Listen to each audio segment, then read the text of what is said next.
past year, I've had a chance to spend some time with these outstanding young men. I crashed their resume workshop in the Roosevelt Room. We had lunch in the diplomatic room, and most of us didn't spill too much stuff on our ties. I showed them which fork to use. They showed me a thing or two on the basketball court. So this has been a great mutual learning relationship between me and these outstanding young people. And I've gotten so much out of the conversation because it's been a privilege to hear about their lives and their families and their hopes and their dreams, and a few fears too. The good news is they're all dreaming big, and they're dreaming smart. They know that it's going to take a lot of hard work and perseverance and integrity to get to where they want to be. They know they're going to face some obstacles along the way, sometimes some discouragement, because all too often the world underestimates young men like these. They know that their stories and their success can also help change the narrative, and that's a responsibility that each of them have, but it's one that they're willing to shoulder, and I'm confident one that they're going to do a great job pulling off. One of these young men, Gerard, told me that his goal was to become the Attorney General of the United States. And I told him, well, that's a big goal. I wasn't sure whether he understood how big it was. I did tell him he's probably going to have to get a new hairdo if he wanted to be Attorney General. And then I walked him through all the other steps.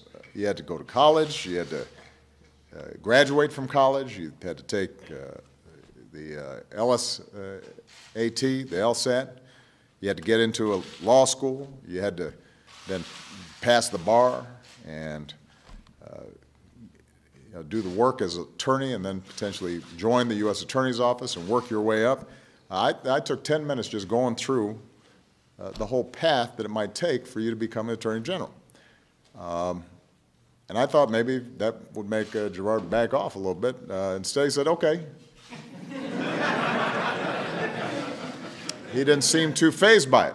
And then a couple weeks later, he spent the day shadowing Eric Holder,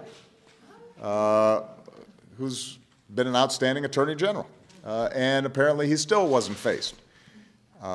So it gives you a sense of the kind of young men we're talking about. We've got people here who are interested in being engineers. We've got young men who are already participating through the ROTC and are interested in serving their country in the military. We've got young people who are interested in the sciences and had some pretty fancy experiments that they're trying to explain to me that I wasn't exactly clear about, but sounded very impressive.